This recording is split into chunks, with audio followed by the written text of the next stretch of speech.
and interviews with a couple of our well-respected directors. You recognize them, I'm sure, but we'll get into knowing them a little bit better. Let me introduce you. This is Homer Haithcock and Scooter Nance. Nice to meet you. Nice to meet you, Homer. How about we open with a brief introduction? Would each of you just take the chance to talk a little bit about yourself and maybe give an idea of how you got your name and things like that? Okay. Well, I'm Scooter Nance.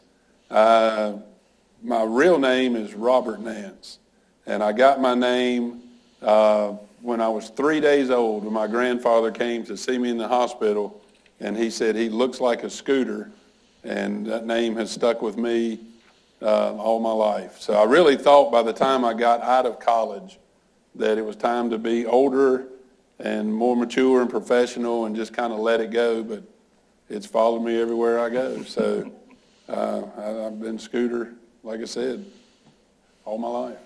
I think you'll all agree, Scooter came into the room and I looked up and I didn't recognize him. He didn't have a hat on. I feel weird without it, so it's my security blanket, I guess. I'm Homer Haithcock. I got my name from my father. I'm actually a junior. I'm named after him. It's with a name like Homer, it's sort of like having a boy named Sue. I learned a lot of picking over the years, but it's worked out really good for me. It kind of suits me. Well, you told me the other day what your middle name is. Yeah, I didn't know we were going to share that one there now, Kerry. Well, for those of you who don't already know, my middle name is actually Plato. So it's not a Greek philosophy thing. My grandparents had 17 kids, and they ran out of names, so they named my dad and his twin brother after the two doctors who delivered them. They switched up the names, and so my name was Homer Plato from the two doctors, I guess you could say. I knew I should have locked that door when you came to my office. Thank you, Homer. We all start somewhere as kids, and we have ambitions. What did you want to be when you grew up? Well, I wanted to be a professional basketball player. That was my goal all through my younger years, elementary, middle school. Well, we had junior high, not middle school. But I love sports, and I just was really small when I was young. So I love football, too. I wanted to be a middle linebacker in football, but I was too small. So I figured small guys at that time could play basketball. So I wanted to be a basketball player. And you ended up with golf. I did. But, I didn't get into what I do because of my love of golf. I loved the outside, and I liked the challenge of how a golf course looks and plays. And then as I've gotten older, I liked golf, but then as I've gotten older, my love for golf is more and more. But I also looked into at one point maybe getting into sports turf, because I really do love sports. I love being around it. I love all that sports is and was to me. And so I just really got into it more because of the challenge of the look of a golf course, not so much because of how much I love the game. Well, for me, I always wanted to be in emergency medicine. When I was a little kid, there was a TV show on called Emergency, and I used to play emergency after every episode went off. And so from a young age, from 5, 6 years old, that emergency medicine, emergency services is what I always wanted to do. So that's where I've been. Where are you from, and where did you grow up? I'm from here in Greensboro, just hometown guy. Grew up on the southern part of Guilford County and the Sumner area, and just been here all my life. Mm-hmm. Well, I was actually born in Winston-Salem, and then just soon as I was fit to travel, I met my dad out in Arizona because he was in the Air Force. Mm-hmm. So my mom stayed back in Winston. Both of my parents are from Winston-Salem. And so we stayed there, and like I said, until I was okay to travel. And then we went to Arizona, then to upstate New York, and then back to Winston-Salem. And then I moved to High Point when I was 4. So I spent all my school years and everything else in High Point. Actually, I grew up about 4 miles south of here, just right on Johnson Street as you get into High Point, going from here. So I actually played golf here at Sandy Ridge Golf Course all the time as a kid. So When it was 18 holes. when it was 18 holes, and it was not what it is now. So Well, I think we all have a feeling for it, but tell us what your role is at River Landing. What's your responsibility, your area? well, I'm still trying to figure that out. I thought No. Actually, my role is golf maintenance, landscape maintenance, and the golf shop operation. But, I really love the outside. I love the challenge of, dealing, and this has been a challenging year. You're dealing with the weather, you're dealing with just different conditions. I keep a lot of weather records and a lot of things that, I kind of tend to follow tendencies and what things are going to do, but this year it's been really different, and then you throw in a pandemic it's made it really tough. But I enjoy being here. I think it's just a great place to work, I just enjoy working for Tom and Lisa, and it's just a great family atmosphere. The residents make it very comfortable to work here and seem to be very supportive and appreciative of what you do. And it's just, a lot of times it doesn't feel like a job. Well, my roles and responsibilities are primarily the safety and security of the facility, as well as the security team, the front desk, and the transportation department. And pretty much anything else is assigned to me throughout the day, because I never know from day to day what's going to be rolling my way. So a little bit of everything. Well, we talked, you and I, the other day about what you were doing before you came to River Landing. What makes you qualified for what you do here with all of the health and safety? Well, my background is actually emergency services. I've worked in law enforcement, firefighting, and as a paramedic. So going from a young child watching emergency going all the way up, I never deviated from that. And a little bit of my experience on each one of those modalities actually brings me something I can bring to River Landing. And it's really interesting how all of my emergency background comes together here. Well, and it's not always an emergency that happens, it's preventing the emergency from happening that we can actually learn from my experiences throughout life. Sir? Well, I shouldn't say most, all of my career prior to coming to Sandy Ridge Golf Course, which became River Landing, was working at country clubs.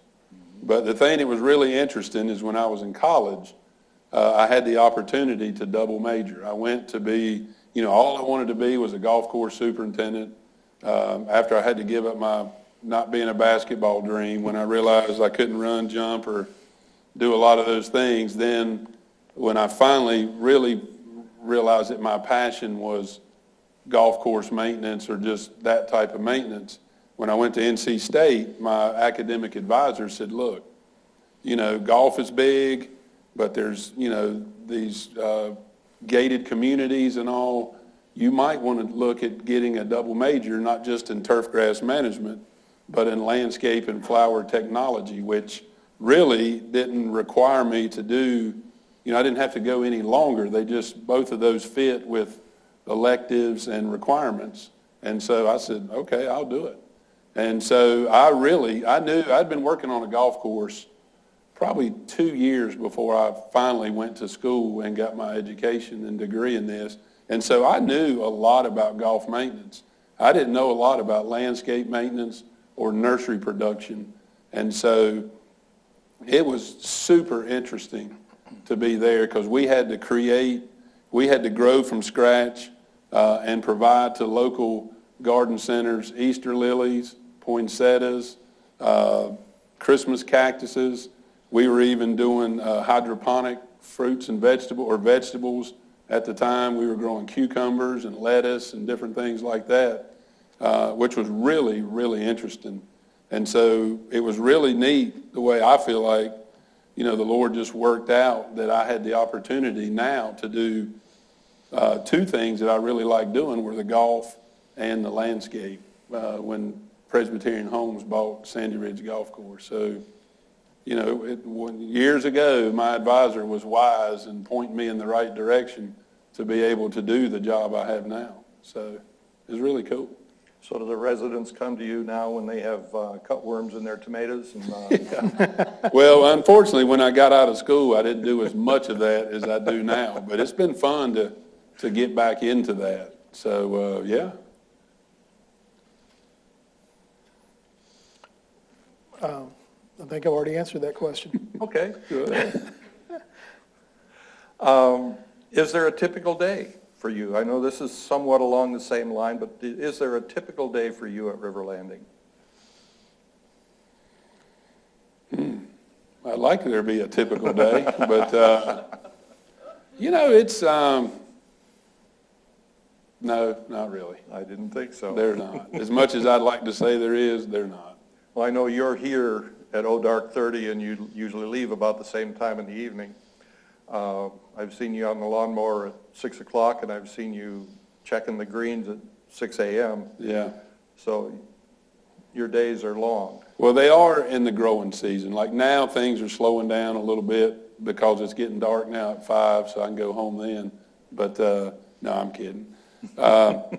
It is a lot to do. And on the golf course, especially early in the morning is when most of my time is on the golf course from anywhere from 5:30 to 6:30 in the morning in the summer, just making sure that the moisture levels are right on greens and that the sprinklers, if we had them set to water the night before, watered and all that kind of stuff. And then, once that's kind of in motion, then I kind of move my attention more towards the community, more kind of half in one place and half in the other during the day. But bent grass greens is what we have on our greens. They're very finicky in the summer months, and they require a lot of hand holding. So that's a lot of the long, especially in the evenings. That's a lot of the long days dealing with the greens.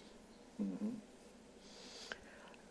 I don't think there's such thing as a typical day at River Landing for anybody because it changes so frequently. My staff is one of the few that it's 24/7. And so, I'm out here at any given time doing different things with them and making sure things are going the way it should go. But it's just an adventure every day. It really is. You never know from day to day in my world what you're going to walk into. You could plan an office day and it won't get it for a week. So it's just a different thing every day, different challenge and different enjoyment. Sometimes it's just not really even a challenge. It's just spending time with some of our residents and enjoying, time with them and talking. Mm-hmm.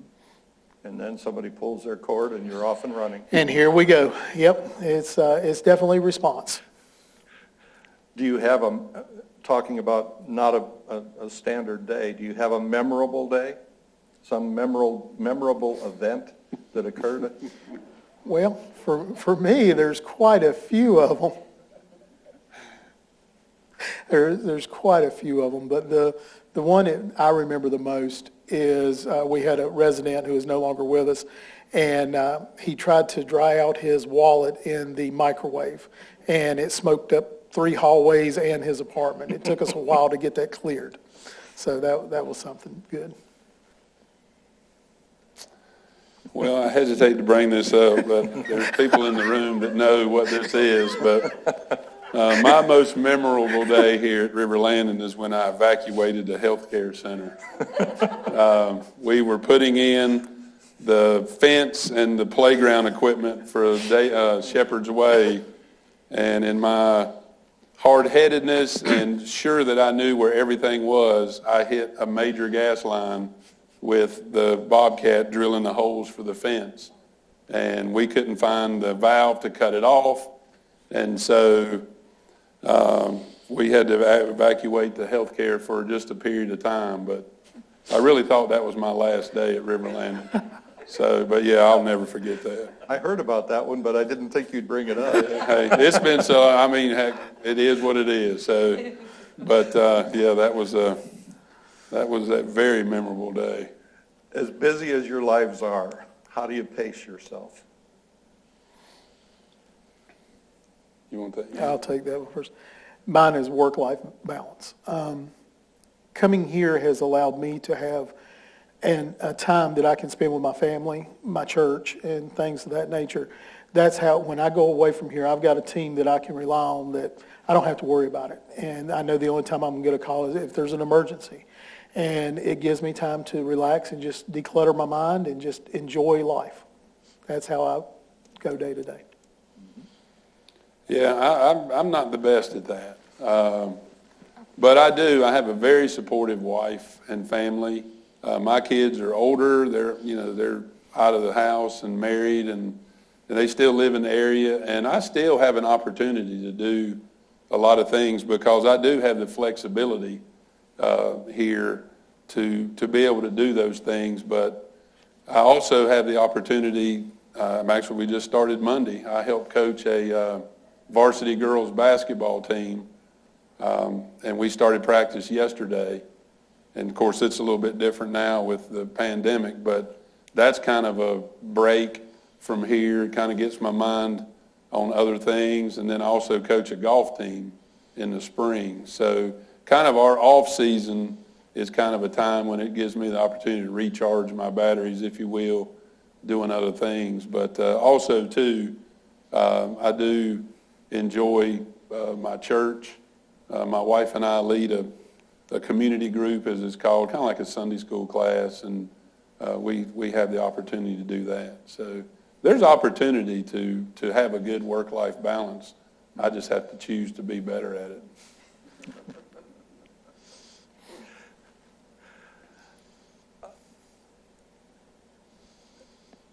You've shared most of it, but what is your favorite pastime or activity? Music, song, church, golf courses? Well, really, I enjoy spending time with my family. As I get older and they get older, I really find and cherish the times that we get to spend together. Thankfully, both of my daughters are married and they live here in High Point, so we have a lot of opportunities for just impromptu visits where they'll just come by, and we're just really thankful for that. And then I do enjoy coaching. I love sports. I just love to watch sports. My wife is like, I believe you'll just watch anybody. Because I know one time I was late. I was coming home, and this was years ago, but there was a flag football league going on in Jamestown, and I happened to drive past it, so I pulled in and watched it for an hour. And my wife was like, where were you? And I told her, she's like, oh, my goodness. She said, will you just watch any sports? I said, I believe I will. Even curling? Yeah. So, but that's kind of my pastime, and I do love music. I love music, and I used to kind of like to dance, but those days are kind of past. I know you played the drums in one of our performances. Well, Josh played the drums. I was just kind of beside him, but I do like music. I like it a lot. Mine is my family. I like spending time with my family.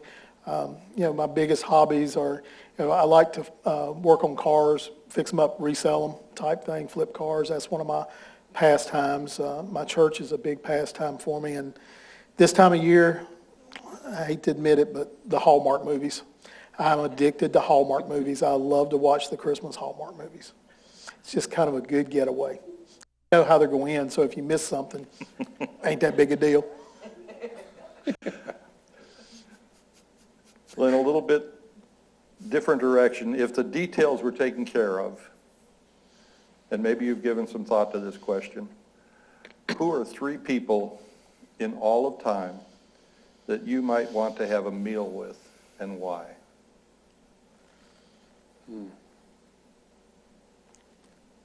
You go ahead. Well, first one would be Ronald Reagan. I've read a lot of books about him. I was young when he was president, and I would love to just kind of sit down and talk to him about politics and things that he thought about. Second one would be John the Baptist. Would like to meet him because I really feel like that he was the first one in scriptures, when you look at it, that actually acknowledged Jesus Christ, because he leapt in the room of Elizabeth when Mary came there. And the third one would be my grandfather, because I really didn't get to spend a lot of time with him. He died when I was 7, and I would like to learn some things from him and find out some history on our family and things of that nature. That's a good answer. Thank you. Listen, for me, I've always been a Michael Jordan fan. We're actually the same age, but I don't know. I was just a huge fan of his growing up and through, even though he went to the rival college, because I went to NC State and he went to Carolina. I've just been a fan. I've enjoyed like watching somebody that's passionate, that plays hard, and I would have just liked to sit and talk to him about that. Actually, I was thinking about this just the other day, this question, and I think I would enjoy another opportunity to have lunch with my dad.